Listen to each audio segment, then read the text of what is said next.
با سلام، آرزو هستم از فالکدی آرزو. امروز هم رسیدم خدمت شما همراهای همیشگی فالکدی آرزو، دوستان قدیم و دوستان جدید. مثل همیشه خیلی مقدم میگم خدمتتون. آرزوی بهترین ها رو براتون دارم و امیدوارم که در سلامتی کامل به سر ببریم و تک تکتون به خواسته های قلبیتون برسین انشالله. امروز اومدم با یک فاله چای بدون زمان به همراه تکنیت تاروت. امیدوارم که جواب نیتاتون رو بگیرین، با امید اینکه انرژی مثبت رو به بنده انتقال بدین، انرژی مثبت رو دریافت بکنین تا با هم دیگه بتونیم یه فال قشنگی رو تفسیر کنیم. میخوایم کارمون رو شروع کنیم. مثل همیشه با نام خدای مهربون لطفا نیت کنیم. بسم الله. فال چای بدون زمان به همراه تکنیت تاروت در انتها. خب بسم الله الرحمن الرحیم. الهی به امیدت و اول از همه دارم براتون میبینم شخصی که داره همچین با سرعت داری میری، چه حرکتی رو داری انجام میدی، یه اقدامی داری انجام میدی که با سر ممکنه به زمین بخوری. حواستون جمع بکنید، هشدار. کسی که ببینیم یه حرکتی رو داری انجام میدی، چتر بهت هست ولی چتری که ممکنه باز نشه، کسی حمایت رو گفته میکنه ولی ممکنه جا بزنه. حواستو جمع کن، ممکنه با سر سقوط کنی. اوج گرفتی برای یک کار، یعنی اوج که نه، با سرعت داری برای یک کاری وارد یک کاری داری میشی، اما کسی بهت قول و وعده دادی که پشتتو بگیره، هوا تو داشته باشه، ولی ممکنه این پشتی نباشه، کسی نباشه که حامی تا انتها باشه. پس با سر ممکنه به فرود بیای، پس مواظب باش. این جبهه هشدار داره برای کسایی که دارن رو حرف کسی حساب باز میکنن که خیلی حساب نباید باز بکنی، یا اگر مطمئن نشدین اقدام به کاری نکنین. کسی بهتون یه قول و وعده داده تا مطمئن نشدین که پشتتونه، هواتون رو داره، کمکتون میکنه، باهاش وارد کاری نشین، چون ممکنه دور از جونتون باشه. اصلا برای هیچ کس رخ نده یک ضربه، یک سقوط، یه واژگونی، یه ورشکستگی، یک به هم خوردن یک موضوعی که کلا به همتون بریزه. پس کافانمون رو با یه هشدار شروع کردیم، اما بریم برای ادامه یه فال. بسم الله. خب مرتبط با یک مهر دارم براتون میبینم، مهری که براتون مرتبط پولی مالی هستش. یه ثبت و سند، یه معامله، یه قرارداد. حالا هر قراردادی که دارین میبندین توش نفع و برد براتون دارم میبینم. میتونه قرارداد کاری باشه، میتونه یه معامله باشه، میتونه امضای قراردادی خونه باشه، محل کسب و کارتون باشه. هر قراردادی که دارین میبندین یا امضایی که دارین انجام میدین و این رو دارین قانونی و رسمیش دارین میکنین، مهری باش خورده میشه که مطمئن بشین درسته، براتون برد مالی داره، موفقیت مالی براتون دارم میبینم. اما بریم ببینیم دیگه چیه. خب سقف براتون افتاده و سقفی که ببینی یه قدری فرازانشی به سقف، یعنی سقفی که یه قدری شیبش رو تندتر دارم ببینیم، شیبی که پایین تره. هم بتونه این رو بهتون بگه که اگر یک زندگی ناآرامی داری یا یک زندگی تلاطمی وجود داره، این تلاطم انشالله که برطرف خواهد شد. یعنی نگران نباشیم. ناآرامی توی این زندگی، ناآرامی زیر سقف کارتون یا موقعیت کارتون یه سر همونجا اونجور که دلتون میخواد نیست، میافتین روی سرپایینی، دوباره روی قلتک میفتیم و قلبتون شاد میشه با امید خدا. زنگوله‌ای که براتون به نشانه خبر خوشی ها ازدواج افتاده، توی همین اگه نگاه کنی بازم دارم براتون یک کیسه میبینم، مثل یک کیسه پول یا مثل یک کوزه گردی که توش مال، پول، سکه ریخته میشه. پس به چه روشنایی؟ پس مالی به دستتون میرسه یا رزق و روزی که به زودی به دستتون میرسه اینجا. اما از این طرف اگه نگاه کنید، حالت چتری که براتون دارم میبینم، خودتون هم میتونید الان قشنگ ببینید چتری که براتون افتاده. یه شخصی میاد میشه حامیتون، کسی که اگر شما نیاز به حمایت شخصی دارین، نیاز به این داری که کسی کمکتون بکنه، کسی به دادتون میرسه و حمایتتون میکنه مرتبط به هر مسئله و مشکلی که الان درگیرش هستی. آره، کاری، مالی، احساسی، عاطفی، پولی، هر چی که هست، نیاز به همفکری، همیاری، مالی، کمک کسی هستش، نیاز دارین یا کارتون به واسطه شخصی انجام میشه که کمکتون بکنه، اون شخص به دادتون میرسه و میاد میشه چتر شما و حامی شما. نگران نباشه. شخصی دارم ببینم اینجا با یه پوشش و یک نقاب، یک شنل روی دوشش، میتونه از یه و البته که قوری هم که روبروش افتاده. پس خواستگاری داره به سمتتون میاد که مثل یه پوشش یا یه لباس خاصی به تن کرده، مثل لباس فرم، مثل مهندس، مثل پزشک، مثل وکیل، شنل، یه همچین چیزی، مثل پزشک، یه همچین کسی، یا هر شغل سمتی که داره به واسطه اون شغل یه پوشش خاصی هم به تنش میکنه، یا لباس کارشه جوریه که باید حتما اون لباس فرم رو رعایت کنی یا موقعیت تو فضای کاری که قرار میگیره حتما باید اون پوشش رو داشته باشه و این خواستگار شما هستش، کسی که باش دیدار و ملاقات میکنی و ازش حس خوب دریافت میکنی. خب از این طرف براتون شخصی رو دارم میبینم که یعنی شخص که نیست، ماهیه که دمبش بالاست سرش پایینه، مالی که به سرعت داره به دستتون میرسه و باعث خوشحالیتون میشه، یک پول، یک مال، یه رزق، یه روزی از هر جایی که داره میرسه پشتش رو خیلی دارم گرم میبینم، از یک جایی میرسه یا یک دلگرمی دارین از یک مالی که به سرعت به دستتون میرسه یا دلگرمی دارین منتظر پولی هستین که بهتون برسه و شما رو به یک آرامش برسونه و این اتفاق براتون به زودی رخ خواهد داد. غربی که براتون به نشانه ازدواج محرمیت براتون دارم میبینم. دوستانی که خیلی تنها هستین تنهاییتون تمام میشه، فارغ شدن از غم و تنهایی رو دارم میبینم. کسایی که تو تنهایی هستین از تنها بودنتون قصه دارین، تنهایی که بالاخره تمام خواهد شد. مسیر راه براتون افتاده ولی راه مسیر دلی که براتون بسته است، یا تو مسیر راه احساسی الان قرار گرفتین که راه احساسیتون بسته است. تا 2 وعده آینده از این وضعیت بلا تکلیفی بستگی راه دلی راه براتون مشخص میشه، خلاص میشه، از این وضعیت بیرون آمدن رو دارم میبینم. حالا این راه دلی میتونه مرتبط باشه به دوستی که بالاخره دوباره با هم ارتباط میگیرین، یا کلا یه راه احساسی که تو 2 وعده دیگه کلا بسته میشه، مثل زندگی مشترک یا یک رابطه احساسی که کلا بسته میشه. ببینید کدری دورش زیاد افتاده، یا کسایی که دارن براتون دردسر درست میکنن، یا عواملی که یا اشخاصی که برای بسته شدن این راه تمام تلاششون رو دارن میکنن که راه شما بسته بشه. 2 وعده وضعیتتون معلوم میشه، یا این کلا راه بسته میشه، تمام میشه به واسطه دخالت یا تلاش هایی که منفیاله دارن براتون میکنن، یا تا 2 وعده دیگه علیرغم این تلاش هایی که داره براتون انجام میشه این 2 وعده راه براتون باز میشه. یعنی تلاشی که بی ثمر خواهد بود که من دارم این بسته شدن این راه رو بیشتر براتون دارم میبینم، مثل یک زندگی که کلا از هم بپاشه. این رو میتونم بگم. سطل زباله براتون افتاده و آشغالی که یا چیزی که دارین توش میریزین، پس داره به شما داره میگه هر چیزی که مشکلی که زیرش افتاده، مشکلاتتون رو بریزین تو زباله، بریزین بیرون. هر چیزی که یادآوریش عذاب آوره براتون، هر چیزی که براتون اذیتتون میکنه فکرش یادش میافتین، یا هر چیز اضافه‌ای که الان بودنش به ضرر شماست، یادآوری یک لحظاتی، یا نمیدونم حضور کسی توی یک زندگی، از زندگیتون بیرون کنین، حذفش کنین، پوچش کنین. چیزی که براتون ضرر داره، بهتون آسیب میزنه یا براتون مشکل ایجاد میکنه از زندگیتون حذفش کنین. این براتون به نفع شما خواهد بود. خب شخصی که به زودی توی یک رابطه یا توی یک راه تو مسیری که باهاش همراهی داری میکنی، یا توی یک رابطه احساسی، یا توی یک زندگی، یا توی یک کاری که با هم دیگه دارین کار میکنی، یکی از طرفی به زودی دهن باز میکنه و از یک راز پرده برداری میکنه.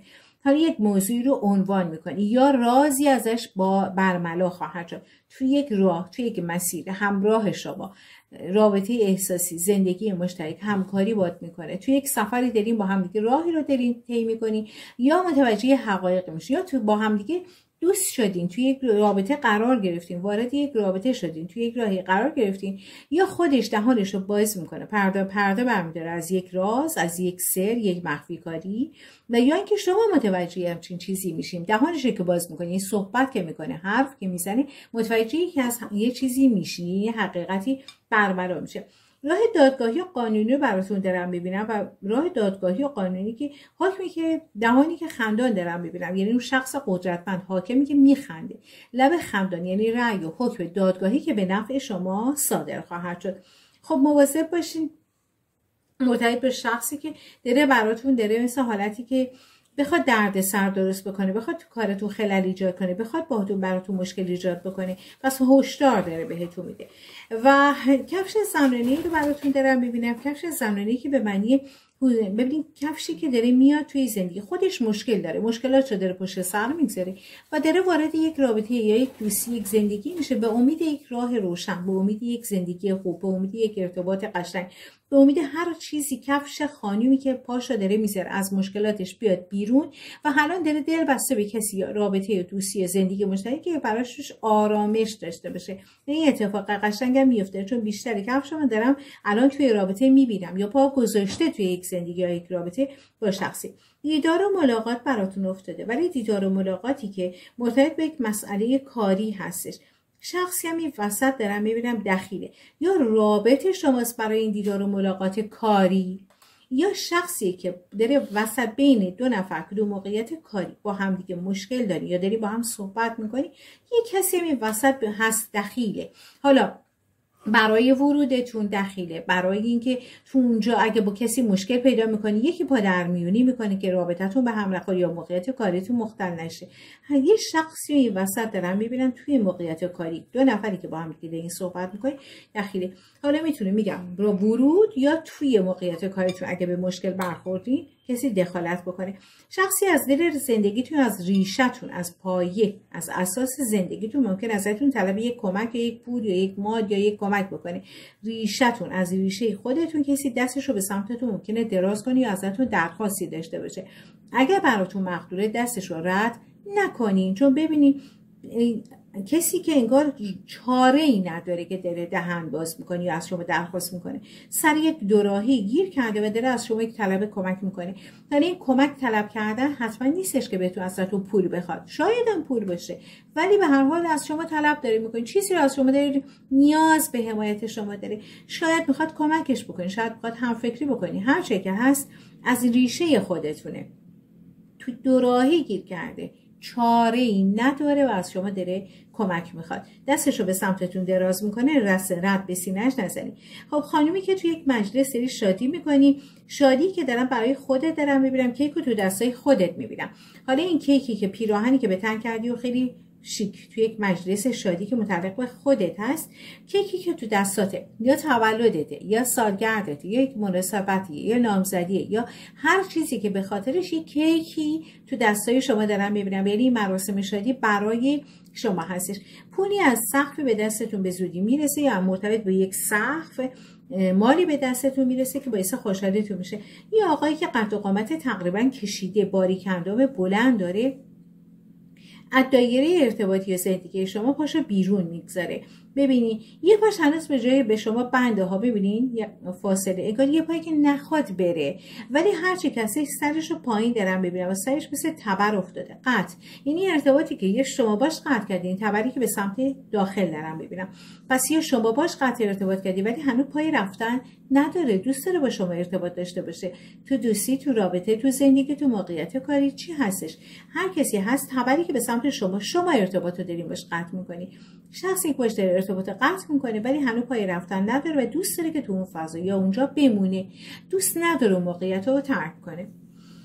و دیگه براتون اینجا دارم سقفی دارم ببینم، این سقفی که پیچ داره و وارد یک خونه یا محل کاری میشی ولی پر دردسر یا پر ماجرا، یا سقفیه که خیلی دردسر داری یا خیلی برای ورودش باید تلاش بکنی.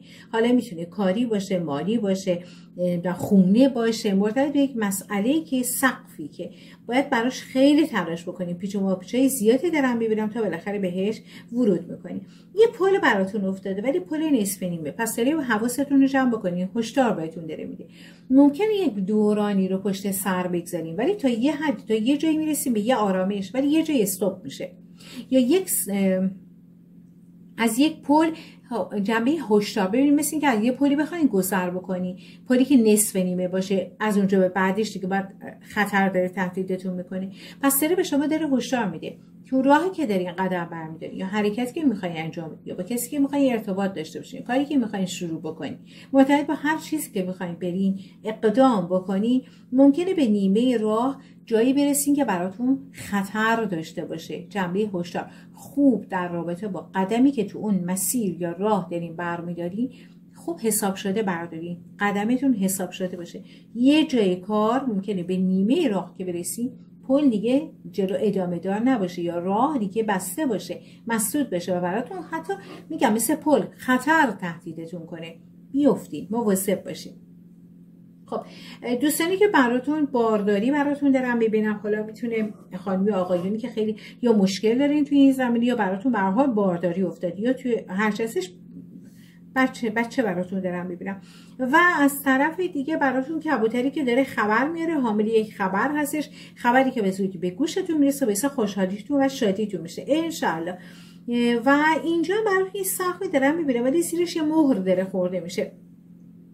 خونتون مرتبط با یک زندگی مشترکی که از هم میپاشه. تا 7 وعده آینده مرتبط با یک سقف خوشحالی دارین، سقف کاری، سقف خونه، یا مرتبط با یک خرید و فروش، یک معامله قرارداد، ارث، میراث، مهریه، معامله، هر چه که هستش، یک خوشحالی براتون تا 7 وعده آینده با موفقیت سر خواهد گرفت ان شاء الله. خب یکی از رویاها و یکی از آرزوها، یک چیزی که دائما ذهنتون رو درگیر کرده که بهش برسیم، به زودی بهش دست پیدا میکنی.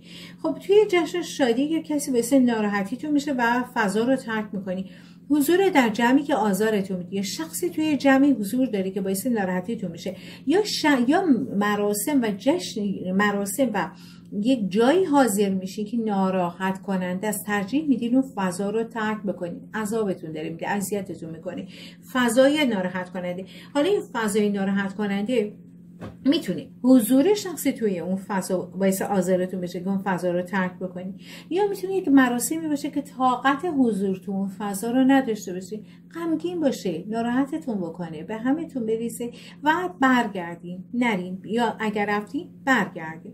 خب روی یک کوزه خط افتاده یا یه پولی هستش که باید به دستتون برسه، ولی یه قدری زمان یا یه وقت. البته خط نیست، مثل خنجر، مثل شمشیر، یا همچین کسی باهاتون عداوت داره یا دشمنی داره، یا داره باهاتون ناسازگاری میکنه برای اینکه مالی به دستتون برسه. یک تایمینگ رو دارم میبینه، ولی این مال به دست شما خواهد رسید. زبدر داری میزنی، یعنی با بحث و بگو مگوش میخواد کاری بکنی که پول روی این پول و قید این پول شما بزنی، یا از خیر این پول بگذاری، یا اصلا این پول به دستت کلا نرسه. ولی امکان پذیر نیست. سر مالی که بیرون افتاده، پولی هم که زیرش افتاده، یعنی مالی که به دستتون میرسه. یعنی هر چی هم داره، از هر کانالی که داره تلاش میکنه، تا حالا فردی یا افرادی تلاش میکنن حقتون و حقوقتون و مالتون و پولتون و سهمتون و هر چیزی که به شما تعلق داره به شما ندن، و حتی دارن تو این زمینه دارن تلاش میکنن، با تو بحث میکنن، دعوا رو میندازن. حالا این دعواهای زرگری که میخوان شما قید یه پولو بزنین، خستتون بکنن، اذیتتون بکنن، و حتی قیدش رو میگم بزنین، ضبط روش بزنین، ولی مالی که به سهم شما یا پول شما یا حق شما یا هر چیزی که مرتبط به شماست به دستتون خواهد رسید. نگران نباش. خب رصد کردن رو دارم میبینم. حالا کسی که مثل که یک دوربینی گرفته دستش، حالا یا شما که رو کسی زوم کردین، یا داری کلا شخصی رو مورد ارزیابی قرارش میدین، یا رصد داری میکنین، دورا دور حواستون به کسی هست، یا شخصی شما رو داره حواسش به شماست و از دور داره شما رو مورد ارزیابی قرار میده. حالا میتونه به هر نیتی باشه. شاید برای کاری اقدام کردین، کسی داره از در مورد شما تحقیق میکنه. شاید برای یک ازدواج رفتین اقدام کردین، کسی داره شما رو ارزیابی میکنه.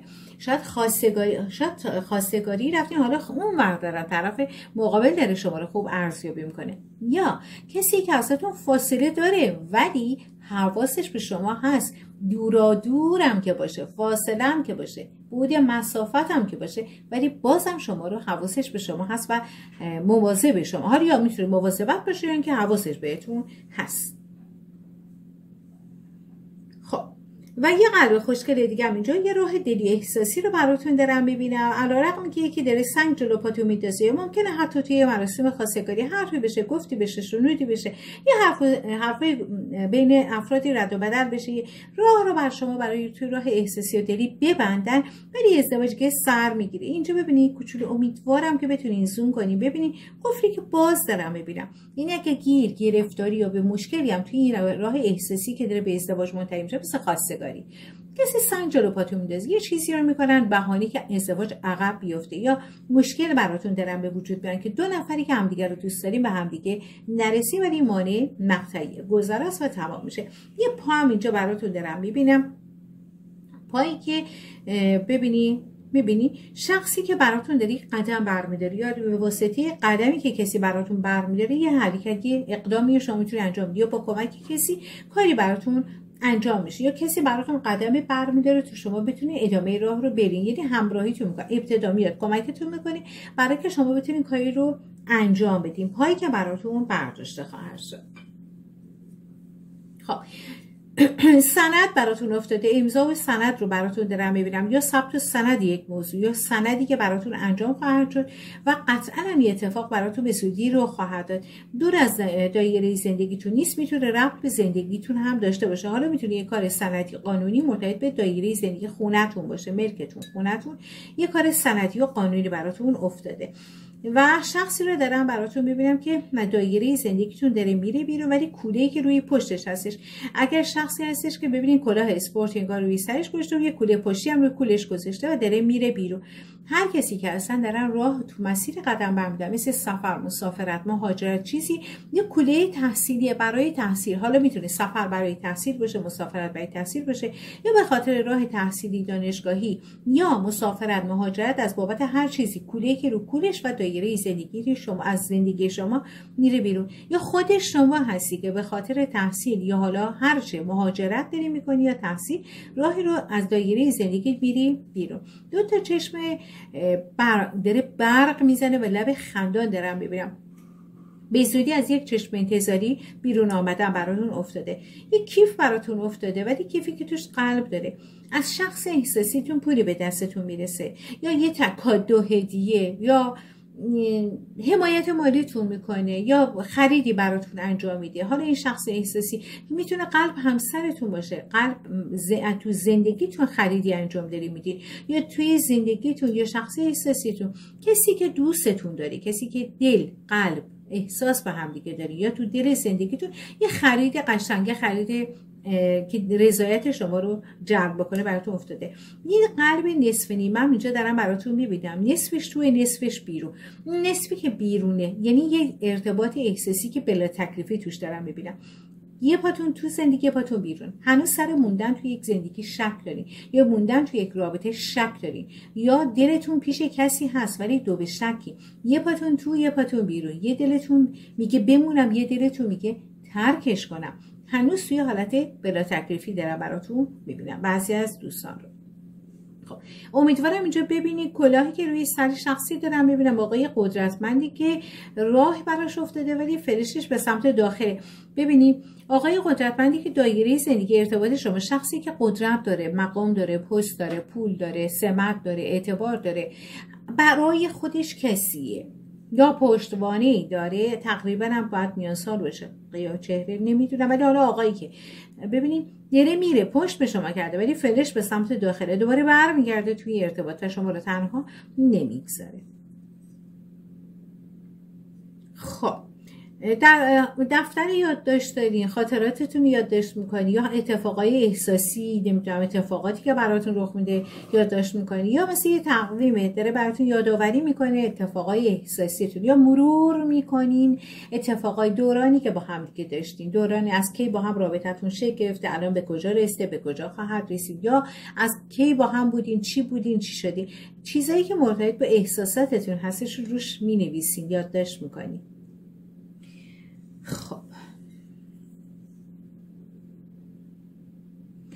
خب براتون کتاب دارم میبینم، حالا مرتبط با کتاب، آموزش، تحصیل، هر چه که هستش، یه قدری مرتبط با این وارد یک راه تحصیلی میشین، وارد یک کار علمی میشین، وارد یک تحقیقاتی میخوایم بشین، یا مرتبط با یک کار تحقیقاتی، علمی، پژوهشی، تحصیلی، آموزشی، دوره ای رو میخوایم بگذرونید، براتون روشن افتاده، انشالله که موفقیت براتون افتاده. اما اینو نگاه کنید، یه چیزی سر روباهو میبینید، یه شخص حیله‌گر به دیواره زندگیتون چسبیده، تا نیمه راه هم باهاتون اومده، شخصی که نقشه براتون داره، ترفند، حیله، نیرنگ، فریب، قصد فریبتون رو داره. حواستون رو جمع بکنید. سر روباه، پوزش رو میبینی؟ روباهی که ظاهر روشنی داره، ظاهر گفتم فریبنده، شخص فریبنده، یعنی ظاهرا باهاتون دوسته، تا نیمه راه هم حتی باهاتون شاید اومده. معذرت میخوام، شاید الان باهاش در ارتباطین، تو کارتون، تو زندگی، تو ارتباطتون، تو هر چی که هست باهاتون همراهه، تو دیواره زندگیتون چسبیده، باهاتون مراوده داره، ارتباط داره، ارتباط تنگاتنگ با هم دیگه داره، ولی ماهیتش رو با صفت نقشه داره، برنامه‌ریزی، با برنامه‌ریزی وارد یک رابطه برای با شما شده، یا به زندگیتون ورود کرده، یا تو موقعیت کاری باهاتون دوست شده.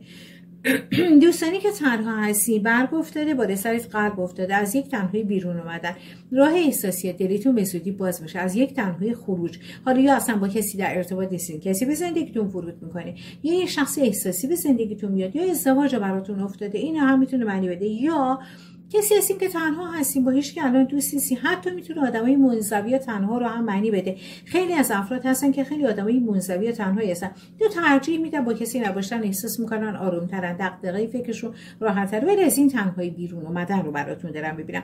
بالاخره با کسی دوستی رو اختیار میکنی. حالا این دوستی میتونه هر چی باشه، میتونه پسری با پسری دوست بشه، یه دوست نمیدونم، خانمی با خانمی دوست بشه، آقایی با آقایی ارتباطی رو برقرار کنی، با هم دیگه دوست بشیم، با هم دیگه پارکی بریم، با هم گردشی بکنیم، با هم دیگه سینما، یه تفریح، یه چیزی، هر چی که خوشحالتون میکنه با هم دیگه داشته باشین. یا نه شخصی به زندگیتون وارد میشه، دوستی یا قلب افتاده، میتونه شخصی احساسی یا حتی ازدواج رو هم معنی بده.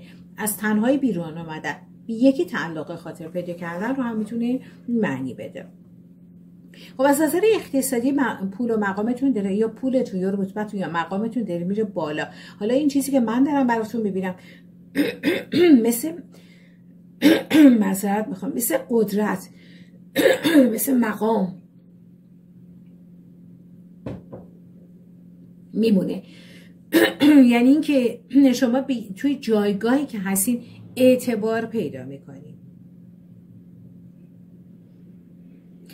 پس شما قدرت، اعتبار یا افزایش مقام و قدرت اقتصادی مالیتونه داریم، یا وسع مالیتون بیشتر میشه. حالا به تبع پولی که به دستتون میرسه اعتبارتون بیشتر میشه، پولتون زیاد میشه، یا قدرت تلاش‌های اقتصادی یا یه حرکت اقتصادی رو انجام بدین، به دست بیارین، مالی به دستتون میرسه که این قدرت برای شما هم به وجود خواهد آمد.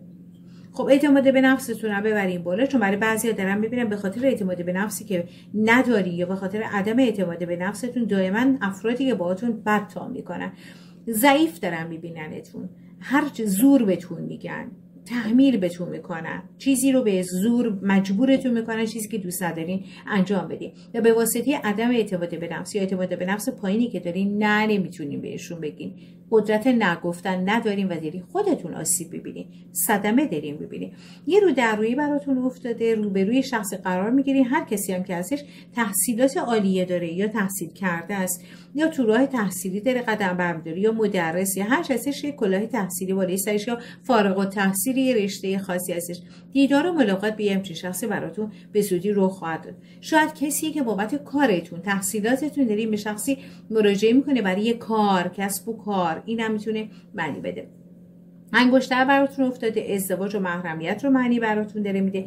و دوستانی که توی یک مثلث عشق هستین و الان چشم انتظار هستین، دهنتون هاج و واج میمونه، یه خبری به گوشتون میرسه، حالا از شخص احساسی، شخص سومی که به زندگیتون ورود کرده. مجرد هستین یا به کسی تعلق خاطر داری. شخص سوم که حالا یا شما وارد یک رابطه با شخصی شدی، یا شما با شخصی همسر داری، یا با کسی به کسی تعلق خاطر داری، در هر حالتی که هستی یه هاج و واجی براتون دارم میبینم. یعنی خبری که هاج و واج در حالتون باز میمونی، خبری که اصلا دور از انتظارتونه. ضمن اینکه براتون یک جهش، یک برد، یک موفقیت هم دارم ببینم که برای یک هدف، برای یک موفقیت، برای یک برد، برای یک پیروزی دارین قدم برمی‌داری، قدم محکم و استوار و روشنی هم دارین برمی‌داری. هر چیزی هم که دائما به تعویق میافتاده کلا شکسته میشه، یعنی اصلا کلا قطع امید ازش میکنی، یا اصلا کلا به هم میخوره. ازدواج، کار، یه چیزی که دائما هی به تعویق میافته کلا کنسلی براش دارم ببینم، یا واژگونی شده دارم ببینم، یعنی اصلا کلا نتیجه بهتون نمیده. یه چیزی که هی عقب میفته، امروز فردا داره میشه، کلا قطعی افتاده براش. و یه راه دادگاه یا یه راه قانون دارم براتون ببینم. حالا این راهی که داری میرین، ببینید شخصی هم بینتون قرار میگیره باهاتون صحبت کنه که کارتون به درازا نکشه، یعنی کارتون به قاضی یا این شخص قدرتمند نکشه. یه شخصی باهاتون داره صحبت میکنه، حالا یا تو مسیر راه دادگاه، مسیر قانونی، یا برای اینکه وارد بازی قانون و دادگاه نشین، یکی وسط رو میگیره باهاتون صحبت میکنه که کارتون به اونجا کشیده نشه. به هر شخصی که با شما داره صحبت میکنه برای اینکه کارتون به دادگاه و قانون کشیده نشه. حالا میتونه بزرگتر باشه، میتونه وکیل باشه، میتونه بزرگتر باشه، هر کسی که داره باهاتون صحبت میکنه تو کارتون به اونجا نکشه و قضیه تو همونجا حل و فصل میشه. من فکر میکنم قضیه هرچی هم که هستش برمیگرده به یه قضیه پولی مالی. حالا مشکل مالی یا دادگویی یا هر چی هستش خودتون سعی میکنی به وساطت شخصی حل و فصلش بکنید. بعد زنگوله‌ای که از این ور زنگوله است از این ور قلب دارم ببینم. پس یه خبر خوش احساسی دارین، یه خبر خوش از شخص احساسیتون، یه خبر خوش ازدواجی، یه خبر خوش از شخص احساسیتون افتاده. شخصی که دایره زندگی رو داری ترک میکنی و قطعا توی اسم و فامیلتون حرف میم، حرف دال دارم میبینم. حالا یا میم و دال تو اسم یا فامیلی شما هست. دایره زندگی رو به روشنایی دارین ترک میکنی. حالا هر جاییم که دارین میرین به دل خوش میرین، چون روبروتون روشن، خودتون هم شخصیت مثبت و روشنی دارین و دیگه چیزی نمیبینم. خب چرا یه پولی هم داره میگرده و میگرده و میگرده تا برسه این ببینید شاخه گندم و گردش افتاده. رزقی که بالاخره میچرخه میرسه به دست صاحبش که شما باشید. یه مالی از جایی باید بهتون برسه، یا پولتونه، حقتونه، سهمتونه، هر جایی که باید برسه، یا رزق روزی که داره این چرخ میچرخه. این کار باید یه مرحله پروسه ای رو طی بکنه تا به شما برسه و این میرسه، یا یک دو مرحله ای رو طی بکنه یا از یک جایی بگذره گذر بکنه تا بالاخره به دست شما برسه و این به دست شما قطعا خواهد رسید. این هم از فال چای. حالا میریم برای تکنیت تاروت. لطفا نیت کنید دوستان. ببخشید اگه سرفه کردم دیگه از پس حرف میزنم به خاطر فالا، ولی کلا آدم پر حرفی نیست. لطفا نیت کنید دوستان.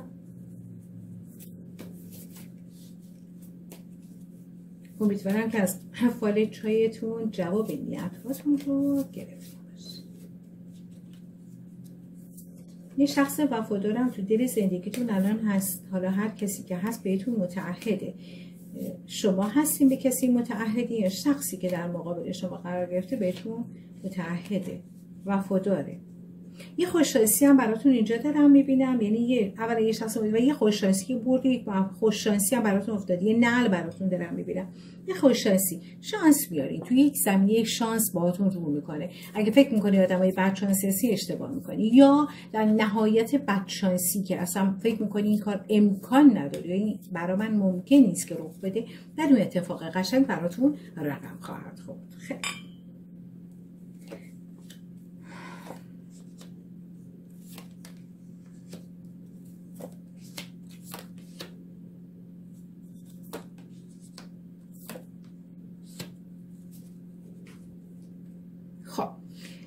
بیایم ببینیم چی بهمون داره میگه.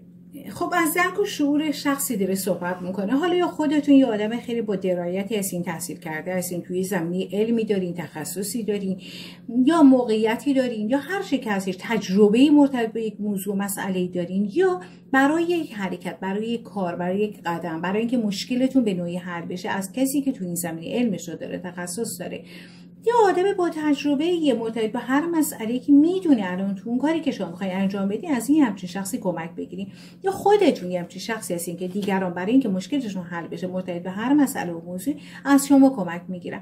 برای کاری میخواد راه بندازه، شما تو این زمینه تخصص داری، برای نمیدونم راه تحصیلی میخواد بره، شما تو این زمینه مشاورش میدی، راهنماییش میکنی، برای هر چی هست شما از یک درایت خوبی برخوردار هستی. اما نوسکه به همون داره میگه به آرامش میرسید. ذهنتون خبری که براتون از پول میاره، خبر خوش مالی یا به آرامش مالی رسیدن، یا اگر چشم انتظار یک پول و مال هستی، منتظر هستی خبردار بشی، این خبر به زودی به گوشتون میرسه و شما به یک آرامش میرسی. حالا این پول از هر جای، از هر کسی، از هر طریقی که میتونه باشه، ممکن حتی دارین وام میگیریم منتظرین پول از اونجا برسه، ممکنه ارث باشه، میراث باشه، مهریه باشه، یک معامله، یک قراردادی که شما هم توی این وسط زینف هستین، یا هر چی از هر جایی که منتظر پول خودتونه، دست کسی بهتون نمیده و حال پولی که به دستتون میرسه و شما رو به یک آرامش میرسونه. اما این داره به شما خبر میده دوستان، اگر توی یک زمینه کاری، حالا هر موضوعی، مسئله‌ای که میخواین یا وارد شدین که بهتره بکشین کنار، به نفعتون نیست، یا اینکه نه میخواین وارد یک موضوعی بشین یا حرکتی رو انجام بدین که داره بهتون هشدار داره میده، بهتره که بکشین کنار، به نفعتون نیست، چون ممکنه واسه ضرر بکنین، ممکنه وارد یه رابطه‌ای بشین که متضرر بشین، یه رابطه‌ای که اصلا براتون ثمر نداشته جز اینکه نه ضرر داشته باشه، وارد یک شراکت کاری بشین که نفعی براتون نداره، متضرر بشین، وارد یک بازی حرکتی کاری یه چیزی بشین یا یه ریسک بزرگی دارین میکنین که براتون ممکنه نفعی همراه نداشته باشه، یا یک ازدواجی که اصلا بی‌نتیجه باشه، عقلانی نیست، احساسی دارین اقدام میکنین، ممکنه به بنبست بخورین. پس داره بهتون هشدار میده مرتبط به هر چیزی که میخواین اقدام بکنین یه قدری اگر شروع نکردین بهتره اصلا پا پیش نذاری، و اگر اقدام کردین بهتره که دیگه اون کارو ول کنین، قطعش کنین. حتی یه ضررزیان مختصری هم انجام دادین اشکالی نداره، مرتبط به هر موضوعی بهتره که دیگه عقب بکشین. اما 8 سکه بهمون چی داره میگه؟ 8 سکه از شروع یک کار جدید داره بهتون میگه، وارد یک بازار کار میشین، اقدام به یک کار میکنین، تلاش میکنین برای اینکه پول به دست بیارین، مال به دست بیارین، یا داره بهتون میگه پیشه، مهارت، تلاش بکنین، یه هنر، میگم هنر، دانشی، یک علمی، یک پیشه ای رو یاد بگیرین، آموزش ببینین، دوره ای رو یاد بگیرین، بگذرونین، یک دوره ای رو بگذرونین که یه جایی به کارتون میاد و میشه منبع درآمد شما. یعنی اگر بیکار هستین بهتره این کار رو انجام بدین، یا نه مهارت دارین پس براتون برد و موفقیت مالی براتون به همراه داره. اما از قدرت نهایی براتون بگم، قدرت نهایی داره یک کارت فوق‌العاده مثبت و روشنی رو بهتون داره نشون میده. داره میگه از حالا بیشتر از جنبه حالت از اعتمادی بالایی که دارین، صبر زیادی که دارین، خیلی آدم صبوری هستین، یا آدم بردباری هستین، یا یه قدرت هایی که داره شما رو کمک میکنه تا به موفقیت برسین. کارت بسیار به قول معروف بی نهایت کارت مثبتی، از هر نیروی ماورایی میتونه کمکتون بکنه تا برای که به خواسته هاتون برسین. شاید اتکایتون به خداست، داره میگه از اون بالا داره کمکتون میکنه، کمک حواسش بهتون هست، قدرتی که ماورا قرار گرفته، در بالا قرار گرفته و نمیگذاره شما صدمه ببینید و آسیب ببینید. و یا اگه دوست دارین به هدفی رو دنبال میکنین، یه چیزی داره شما رو با انرژی فوق العاده مثبت کمکتون میکنه که همون قدرت های خداوندی رو داره بهتون میگه، نیرویی که به شما داره کمک میکنه برای اینکه شما به هدف و به موفقیتتون برسید. البته که با صبوری که داری میکنید، با صبری که پشتش به قول معروف میگذاری، یا به قول معروف فرصت سریع تصمیم نمیگیرین، صبوری میکنین، تصمیم میگیرین، قدم میگذارین، تو اون راه حرکت میکنین، خداوندم داره کمکتون میکنه تا به اون نتیجه دلخواه و موفقیت که میخواین برسین. که بازم دارم تاکید میکنم موفقیتی که نشأت گرفته از ماورا رو داره صحبت میکنه، نیروهای آسمانی یا خداونده بزرگ. اما 2 سکه داره بهمون چی میگه؟ از یک ناامیدی بیرون اومدن و ناامیدی که تبدیل به امید شدن.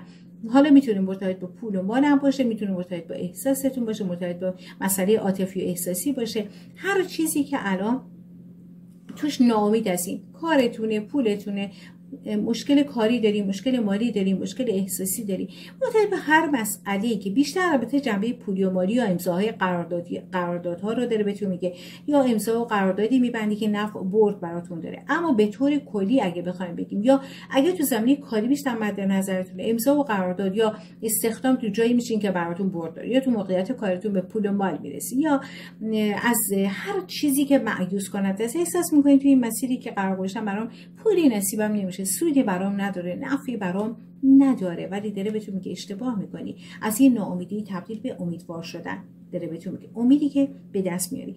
البته که میتونه مرتبط به هر مسئله‌ای هم باشه، از یه ناامیدی بیاین بیرون، تبدیل به امیدواری میشه، مژده داره بهتون میده.